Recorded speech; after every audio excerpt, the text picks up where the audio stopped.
7-нче чакырылыштын курамын кайра эле учурдагы жүздөр түзөбү. Айрым жарандык активисттер депутаттарга карата люстрация мыйзамын кабыл алууну талап кылышууда. Кагаз жүзүндө калган тапшырма. Көп ата-энелер билим берүү министринин жаңы буйругуна нааразы. Акча чогултулбасын деген менен каражат топтогон фонддор жоюлган жок. 22 миллион сомго имарат салган айыл өкмөтү. Көпчүлүктө жергиликтүү бийлик мынча каражатты кайдан алды деген суроо жаралууда. Адистерден мастер-класс. Куткаруучулар чукул кырдаалдарда адам өмүрүн сактап калуунун амалдарын көрсөтүштү.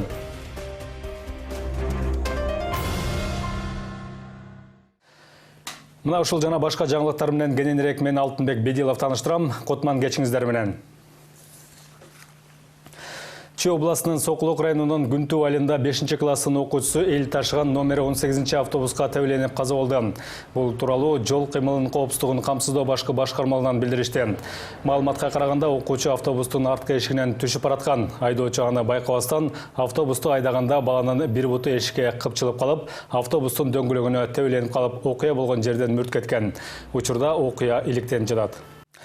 Билим берүү жана илим министринин кечээ күнкү чыгарган буйругуна карабастан мектептерде акча чогултуу улантыла берет. Мындай наразылыгын бүгүн бир катар ата-энелер билдирип чыгышты. Айтымдарында жетекчинин колу коюлган кагазда болгону акча топтоого мугалимдер катышпоосу керектиги жазылган. Анда камкорчулар фонддору жабылсын деген пункт жок. Дал ушул бирикмелер аркылуу өлкөдөгү мектептерде миллиондогон каражаттар чогултулуп келет дешет. Бирок аларга көз салган атайын мекеме жок. Андыктан бир катар ата-энелер нааразычылык акцияларын уланта беришерин билдиришти. Кененирээк Рахат Жанбекованын материалында. Ата-энелер кайсыл бир мектептен мугалимдери акча чогултса, ыкчам байланыш линиялары аркылуу билим берүү жана илим министрлигине кайрылса болот экен. Жаңы дайындалган министр кечээ күнү жалпы билим берүү жайларында иштегендер кайсыл бир иш-чара үчүн окуучулардан, алардын ата-энелеринен акча талап кылууга тыюу салган буйрук чыгарды. Камкорчулук кеңештеринин жана ата-энелер комитеттеринин каржы маселелерине педагогикалык жамаат кийгилиши албайт. Мектептерде акча чогултууга каршы чыккандардын айтымында мындай өңүттөгү буйрук буга чейин деле башка министрлер тарабынан чыгарылган. Бирок алар акча чогултуу көйгөйүн чечкен эмес. Каражаттар кандай чогултулуп келсе, учурда деле ошондой жыйналат. Акча бере турган окуучуларды мугалимдер басынтып сүйлөп, психикалык басым көрсөтөөрү айтылып келет. Мындан улам ата-энелер коомдук фонддорду, камкорчулар кеңештерин таптакыр жоюуну талап кылышууда. Кечээкү чыккан министрдин буйругун алайык. Биз ошон үчүн айтып атат, бизде деги мыйзам барбы? Мыйзамдар кимдер үчүн иштейт? Буйрук чыгарыпсыңар. Ушу буйрукту иштеткиле. Бизде жанагы билим берүү бекер деп атат. Десек, кечээ күнү дагы ошол маселе боюнча ооба биз силерге бекер билим берип атабыз. Бирок жанагы кабинеттеги эмеректер эскиреткен, сынаткен агаларды жаңыртыш керек. Ошон үчүн ата-энелер силердин жардамыңар керек дейт. Мейли ата-энелер жардамын аябайт, бала үчүн берет, бирок мажбурлоо жолу менен эмес да.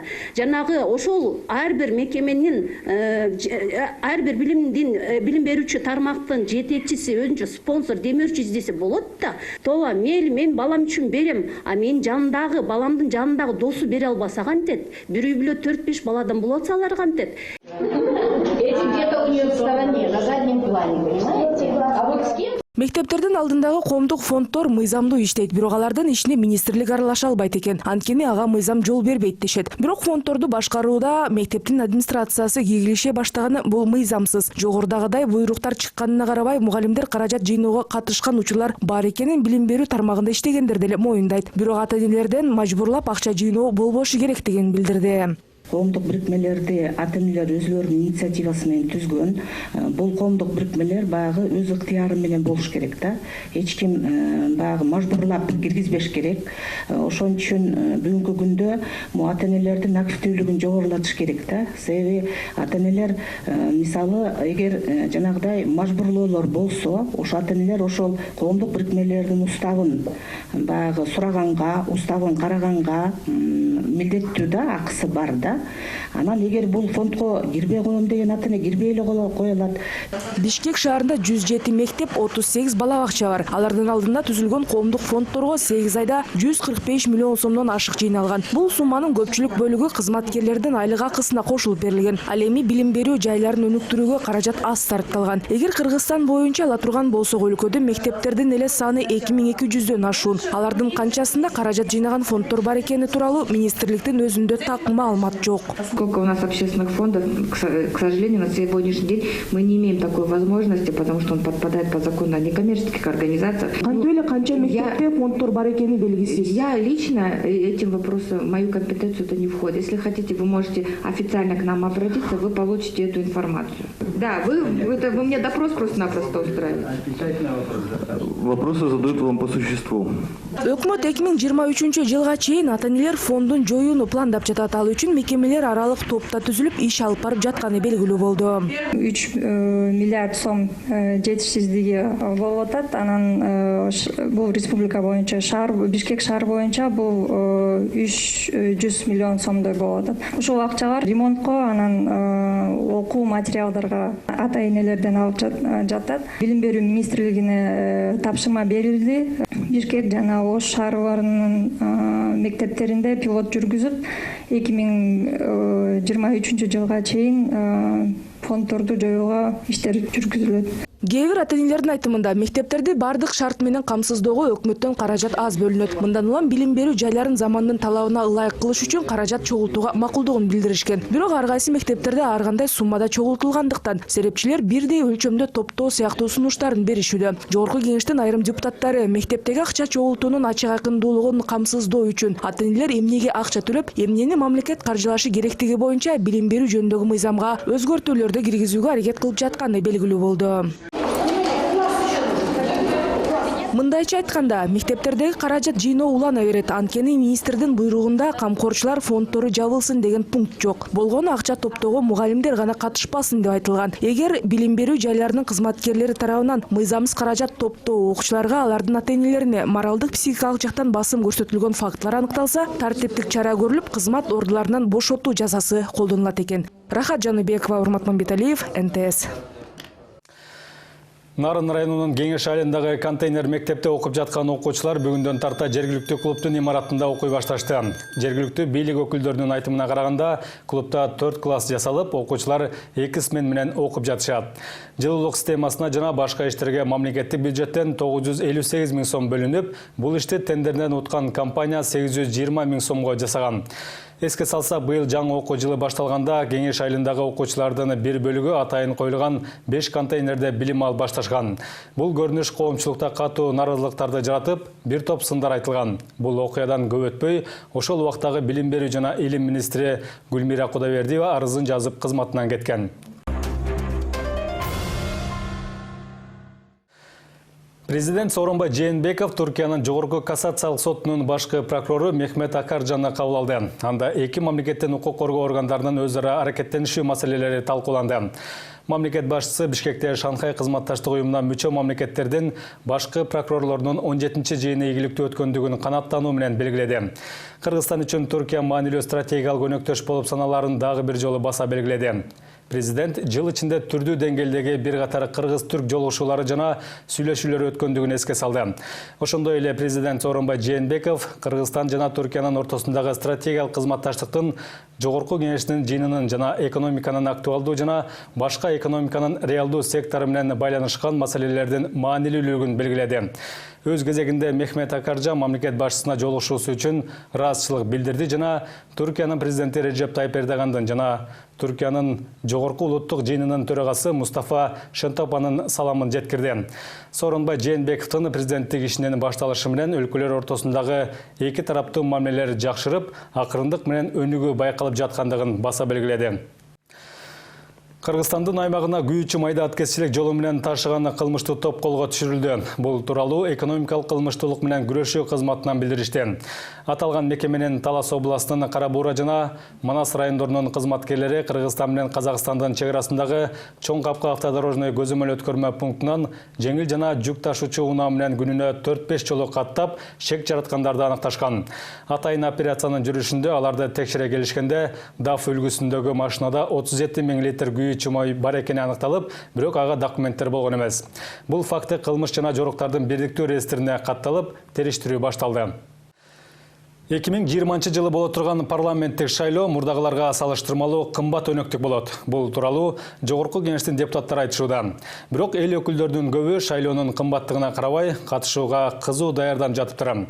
Ал арада депутаттарга карата иллюстрация мыйзамын кабыл алууну сунуштагандар да бар. Айрымдар болсо парламенттин 7-чи чакырылышы эски жүздөр менен эмес 80% жаңы адамдардан куралат деп божомолдошууда. Кененирээк Нурзада Сыдыкбекова айтып берет. Жогорку кеңештин 7-чи кабатындагы дал ушул 711-чи кабинетте парламент депутаты КСДП фракциясынын жетекчиси Иса Өмүркулов отурат. Ал башка эл өкүлдөрүнүн көп иштегени менен айырмаланып алдыга ооз чыгып рекорд койду десек болот. Учурда парламенттеги көпчүлүктүн коалициясынын лидери болуп эсептелген Иса Өмүркулов 38 жашында 1995-жылы депутат болуп келип, 24 жылдын ичинде баш аягы 5 чакырылышка эл өкүлү болуп шайланып, бул убакыт аралыгында бир нече жолу кабинет алмаштырууга жетишкен. Жогорку кеңештеги ардагер депутаттардын катарын КСДП фракциясында бир өкүлү Анвар Артыков толуктайт. Учурда 68 жашка толгон эл өкүлү парламенттеги 4-чү кабаттагы 438-чи кабинетте отурат. Ал ушул 68 жашка толгонго чейин баш аягы 4 чакырылышта иштегенге жетишкен. Ал тургай Кыргыз СССРнын жогорку советине дагы эл өкүлү болуп шайланган. 6-чы чакырылышта Кыргыз Республикасынын жогорку кеңешинин 1-чи жыйналышын ачык деп жарыялоого уруксат этиңиздер. Кыргызстанда саясий аренадан түшпөй жүргөн 200 саясатчы бар дешет баамдоочулар. Алар бирде аткаруу бийлигине барса, ал жактан кеткенден кийин көп узабай мыйзам чыгаруучулардын катарында жүргөнү байкалат. Эми алдыда парламенттик шайлоо турат. Анын жыйынтыгы менен жогорку кеңештин 7-чи чакырылышы өз ишин баштайт. Бирок анын курамы жаңы жүздөр менен толукталабы же буга чейин эле иштеп жүргөн таанымал адамдар кайра эле депутаттык креслого ээ болобу азырынча айтуу кыйын. Жогорку кеңештин 2 жолку чакырылышынын депутаты Айнур Алтыбаева парламенттик шайлоого катышпай турганын билдирүүдө. Мурдагы чакырылыштарды жаңы чакырылышка келиш керекпи, келбеш керекпи депчи ошонун негизинде. Мүмкүнбү? Да, вот насколько мен көзү ачык эмесмин. Жок, мисалы сиздин оюңуз барбы кийинки чакырылышка? Оюңуз жокпу? 2015-жылы ишке киришкен жогорку кеңештин 6-чы чакырылышынын депутаттары мурдагыларга салыштырмалуу эң көп сынга кабылып келишет. Айрымдар алдыдагы шайлоодо парламенттин курамын толугу менен жаңылоо керектигин айтышууда. Жакында эле жогорку кеңештин депутаттары Рыскелди Момбеков менен Алтынбек Жунус уулу Нарын шаарына барып эри менен жолугушуп жатканда отургандар эл өкүлдөрүн сүйбөй тобу менен залдан чыгып кетти деген маалыматтар тараган. Жолугушуу драма театрынын имаратында болуп, ага ар кайсы райондордон 300дөй киши катышкан. Бул окуя тууралуу Рыскелди Момбеков түшүндүрмө берип, туура эмес маалымат тарап кеткенин айтууда. Кайсы бир менин кесиптештеримдин ошолордун аймагына барганымды, ошолордун көйгөйлүү маселесин көтөргөнүмдү, алардын иштери көтөрбөй жатат да. Итиркей көтөрүп атат. Ошондон чыккан нерсе болчу. Башка аймактан келгендерге сөз берилбей калды деп нааразы. Жок, ал карандай калп, ошол тасманы көрсөңүздөр да болот. Тасманда бардыгы көрүнүп турат. Ошол ат башы айылдык кеңештин дагы төрагасы сүйлөп атат. Башкасы Солтан Сарымончу да маселе келип. А негизинен мен Нарын областынын бардык райондорун кыдырып чыккан болчумун. Бул акыркысы Нарын шаарынын гана эли менен жолугушуу болчу. Бирок сырттан да келип, ала кадыр мүмкүнчүлүк берилди. Бирок жергиликтүү Нарын шаарынын тургундары айтты, биз биринчи өзүбүздүн көйгөйүбүзгө турабыз, анан силер артында убакыт калса деп айтышкан чын. Коомчулук тарабынан айтылган нааразычылыктардан улам айрым жарандык активисттер депутаттарга карата иллюстрация мыйзамын кабыл алуу керек деп чыгышты. Мындай демилгени айрым эл өкүлдөр колдосо, кээ бирлери караманча каршы. Кайсы жаран болбосо, ал шайлоого катышканга укуктуу. Эми биз анын укукту чектей албайбыз. Анда иллюстрацияны биз кылсак, анда биз конституциянын ошол нормаларды жокко чыгарыш керекпиз. Эми биз андай кыла албайбыз, азырынча депутаттар конституцияга өзгөртүүлөрдү киргизе албайт. Бизде дагы 20-жылда шайлоо өзү кымбаттайт. Себеби бизде добуш сатуу ушул жөнүндө бар. Мурдакы парламенттерди карасак, ар дайым кийинки парламентке 30% келип, 70% жаңыланчы. Мен ойлойм, бул жолу бул көрсөткүч цифра 80%ке чейин жетет. Башкача айтканда 80% жаңыланып келет.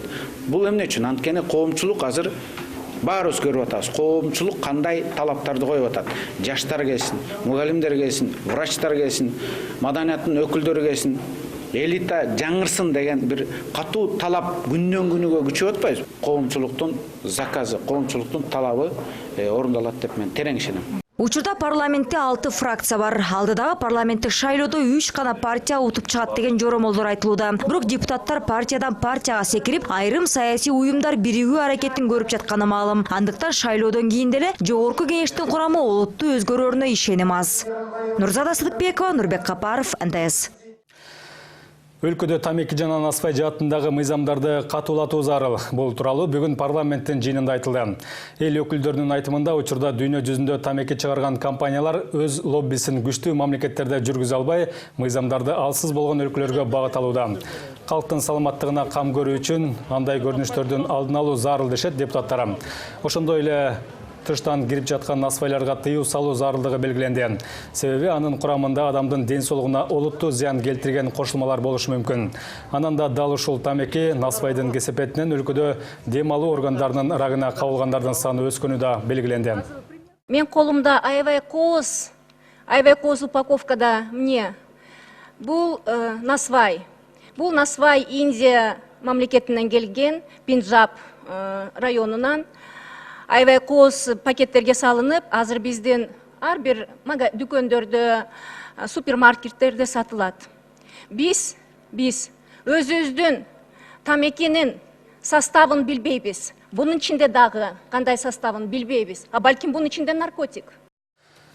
Кыргыз-тажик чек арасындагы тирешүүдө набат болгон чек-арачы Равшан Муминовдун үй бүлөсүнө турак жай бөлүп берүү зарыл. Бул тууралуу депутат Абалды Тиллаев бүгүн парламенттин отурумунда айтты.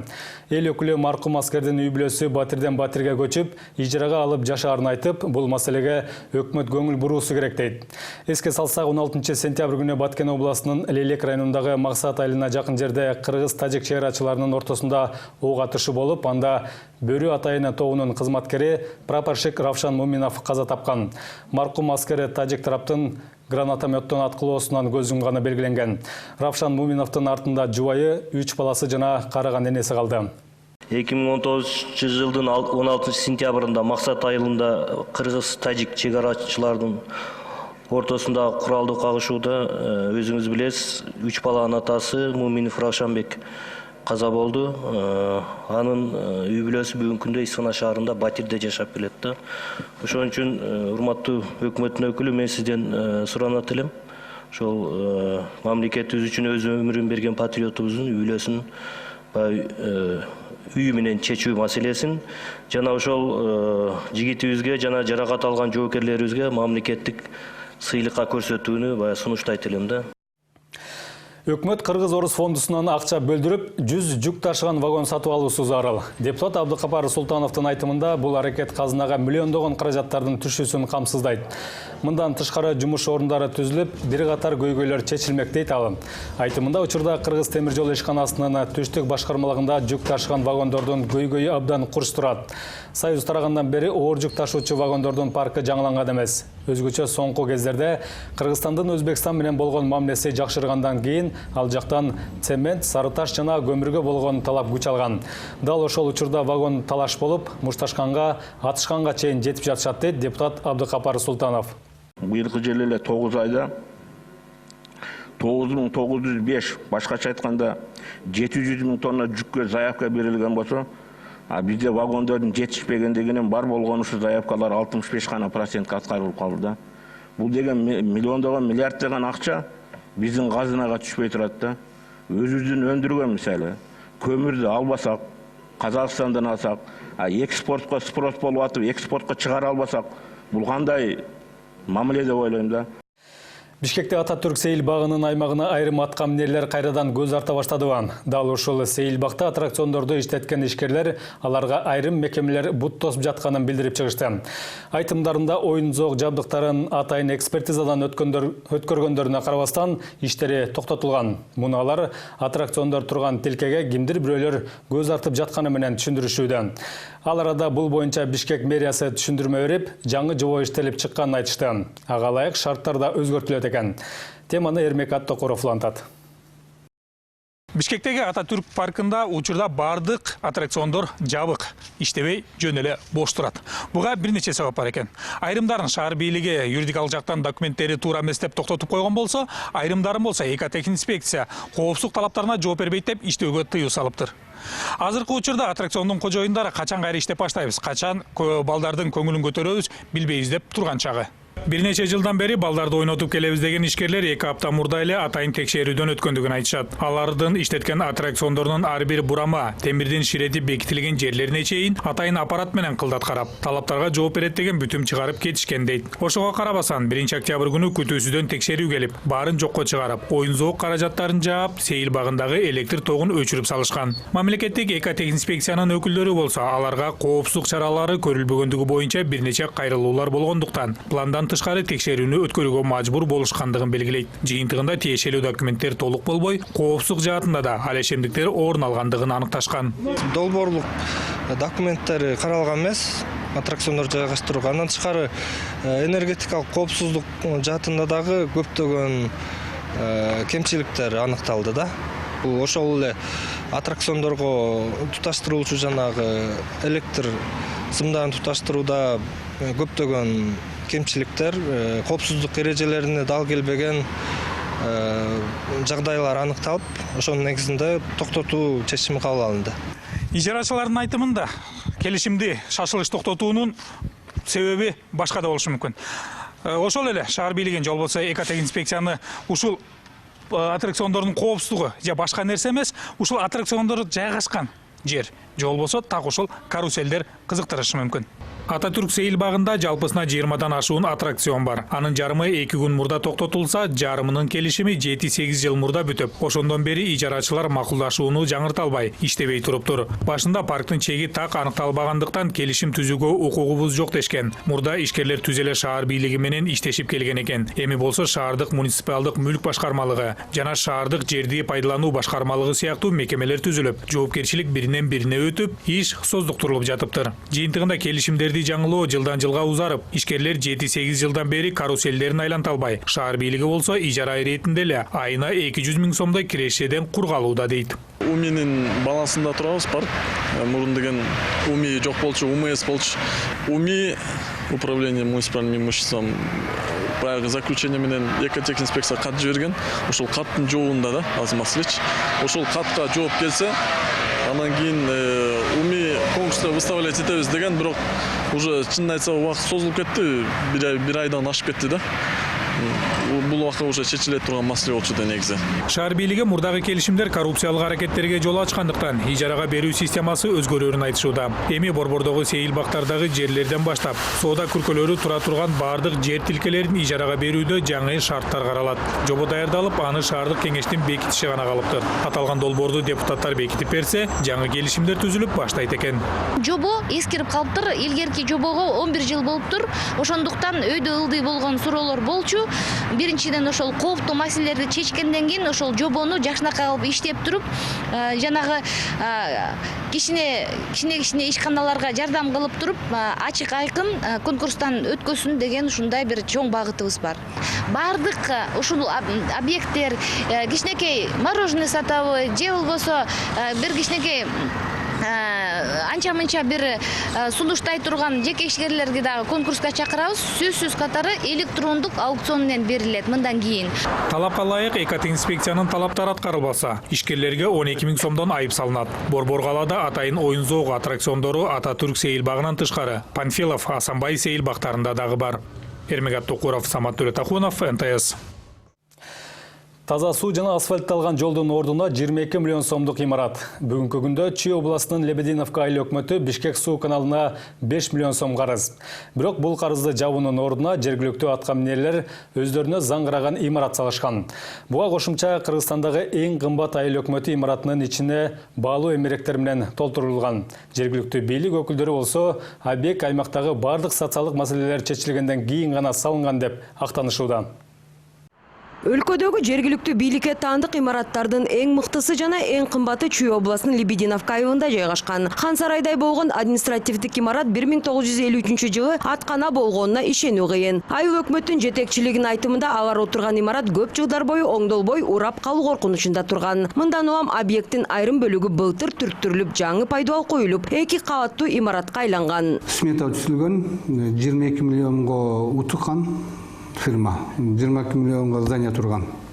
22 миллионга здание туруп, анын ичинде андан кийин 22 миллион менен токтогон. Андан башка бир 800 мебелдер алынган, 23 тегертеси менен. Ошо берде ошо здание полностью анан городской отоплениега киргизилген, городской теге канализацияга бүт бар. Ошонун ичинде тегере чекесиндеги асфальт жана брусчатка ошолор менен 23 бирдемке да. Былтыр баштап, былтыр уже июльдарда башталган. Анан ошо быйыл бул апрелде кирдик. 1030 чарчы метрди түзгөн имарат жергиликтүү бюджеттин эсебинен тургузулуптур. Айыл өкмөттүнүн өкүлдөрүнүн айтымында аталган аймактагы 7 айылда бардык көйгөйлөр чечилген. Ошондуктан арткан акчага жергиликтүү бийлик өзү отурган жерди зыңкыйтып алууну чечет. Бирок анда жашаган тургундар 22 миллион сомдук имараттын ордуна айыл өкмөтү жолдорду оңдоп түзөп, алардын боюна шам чырактарды орнотушса болмок дешет. Нет, дороги, конечно, не мешало бы заасфальтировать в той стороне. Там улицы разбитые, дороги нехорошие. А остальное все мне нравится. В целом все нормально. Единственное, что дороги по улицам не асфальтированы.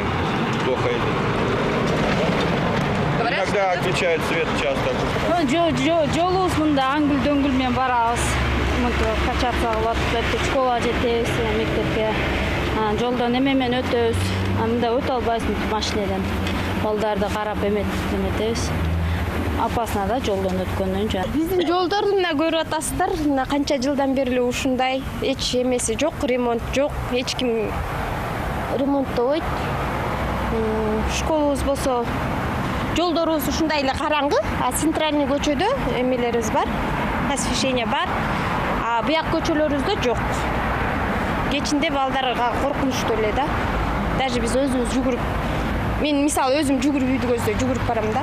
Буга кошумча 50 миңдей жашоочусу бар. Бул аймакта таза суу көйгөйү курч турат. Бирок жергиликтүү бийлик суу маселеси жарым жылда чечилет деп убадалашууда. Анан эми када ошол 3 скважинаны тазалап, өзүнчө башына коюп, кадыр дайырлап, өзүбүздүн суубузду мынакей эртең бүгүн беребиз деп турабыз. Ошол көйгөй бир 6 айдын ичинде болуп кетти.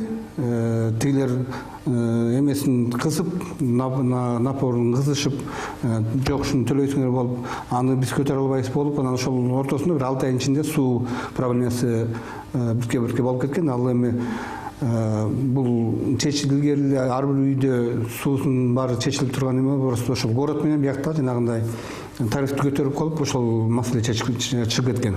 Айыл өкмөтүнүн жетекчилигинин айтымында таза суу маселеси Бишкек суу каналына 5 миллион сомго жакын каражат карыз болуп калгандыктан келип чыккан. Белгилей кетсек, Лебединовка айыл өкмөтүнүн аймагында ири ишканалар жайгашкандыктан алардан түшкөн салыктын эсебинен өзүн-өзү каржыбайт. Былтыр жергиликтүү бюджетке 100 миллион сом түшкөн. Башкача айтканда, бай айыл өкмөтү катары эсептелинет. Мерим Мамбетова, Аскат Ибраимов, НТС.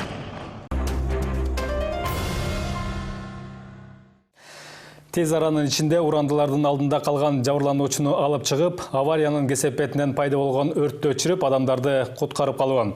Ошондой эле турак жайды каптаган алоолонгон өрттү чектеп, жоготуулардын алдын алуу. Бул аракеттердин баары бүгүн кырсыктардын тобокелчилигин азайтуу үчүн жүргүзүлгөн 1 айлык саамалыктын алкагында көрсөтүлдү. Анда куткаруучулар ар кандай кырсыктар болуп калганда алгач эле кандай аракеттерди жасоо керектиги боюнча мастер-класстарды көрсөтүштү. Иш-чарага Дастан Жолдошев да катышып келди.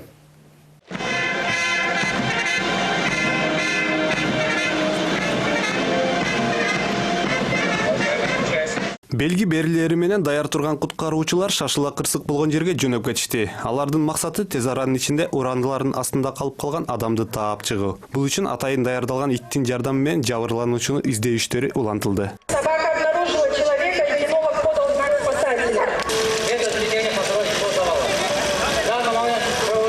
Урандылардын астында калган адамды табышты. Бул маалда ыкчам келип калган тез жардам жабырлануучуну алып кетти. Бул арада экинчи мастер-класска кезек берилди. Анда жеңил автоунаа кырсыкка кабылып, биринчи болуп ал жерге жол кыймылынын күзөтчүлөрү жетип келишти. Авария болгон унаанын айдоочусу тез жардамга чалып, жанындагы жүргүнчүгө жардам керек экендигин айтты. Ошол эле маалда унаанын кыймылдаткыч тарабынан тетиктери күйүп баштады. Бул убакта тез жардам унаасы келип, ак халатчандар жабырдаткан жүргүнчүгө биринчи жардамды көрсөтө баштады. Бул убакта куткаруу кызматы өрттү өчүрүүгө жетишти.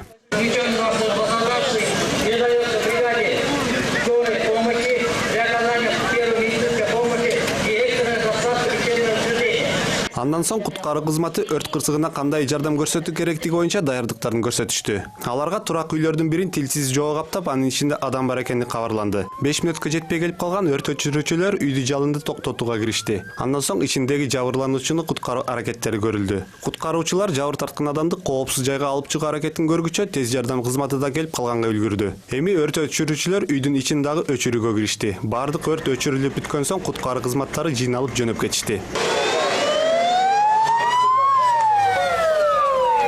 Кырсыктардын тобокелчилигин азайтуу боюнча өткөрүлгөн мастер-класска өзгөчө кырдаалдар министрлигинин Бишкек шаары боюнча башкармалыгынын кызматкерлери катышты. Мындай иш-чара 1 айдан бери өткөрүлүп келүүдө. Бүгүн жыйынтыктоочу этабы. Бишкек шаарында ар бир мектепте толук камтыганы аракет кылдык.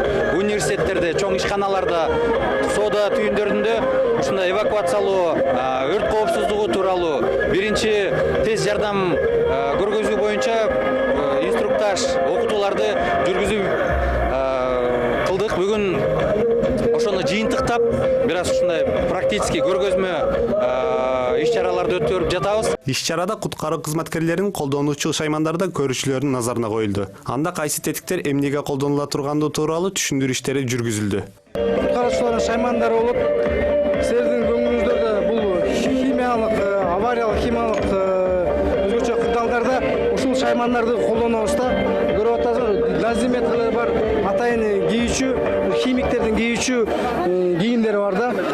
Ошондой эле сууда куткаруучу атайын кийимдер болот. Бул болсо авариялык куткаруу гидравликалык инструменттер деп коебуз. Шаймандар гидравликалык. Муну менен биз бетондорду кезебиз, бетондорду талкалайбыз, ошондой эле бетондор көтөрүлөт. Темир конструкция деп коебуз, темирлер кезилет да, темирдик металлдар. Бул эми альпинисттик шаймандар, альпинисттер. Муну менен биз бийик көп кабаттуу үйлөргө чыга алабыз. Муну менен ошондой эле тоого чыгып, тоого түшө турган атайын куткаруучулардын шайманы болот. Куткаруу кызматынын бул жакта ар кандай техникалары көргөзмөгө коюлган. Мисалы бул биз бараткан техникага катаал шартта колдонулуп, мында издөө иштери жүргүзүлөт экен. Иш-чаранын соңунда келген көрүүчүлөр үчүн концерттик программа дагы уюштурулган. Дастан Жолдошев, Владимир Кулбалдиев, НТС. Мамлекеттик жана коомдук ишмер Жусуп Абдрахманов тууралуу тартылган толук метраждуу даректүү тасма бүгүндөн тарта Кыргызстандагы бардык кинотеатрларда көрсөтүлө баштайт. Эске салсак, былтыр атайын сынак жарыяланып, анда режиссер Эрнест Абдыжаппаров фильмде тартуу укугун жеңип алган. Тасмага $40 000 сарпталып, башкы ролду актер Болот Тентимишев жараткан. Фильм 6 ай бою тартылып, анда Кыргызстандан тышкары Москва, Ташкент, Алматыдан бери тарыхый материалдар чогултулган. Тасманын сценарийин журналист, публицист Бакыт Орунбеков жазып, эмгектин жабык бет ачары жайында болуп өткөн. Белгилей кетсек, Жусуп Абдрахманов 1920-жылдары Кыргыз АССРнин эл комиссарлар кеңешинин төрагасы болуп иштеп, ал Кыргызстандын союздук жумурият макамын алышына өзгөчө салым кошкон. СССРдин эл комиссарлар кеңешинин төрагасы Иосиф Сталинге ачык сын айткан. 1930-жылдары ал жапырт ачарчылыкка дуушар кыла турган иш пландарына Кыргызстанды киргизбей коюуга жетишкен.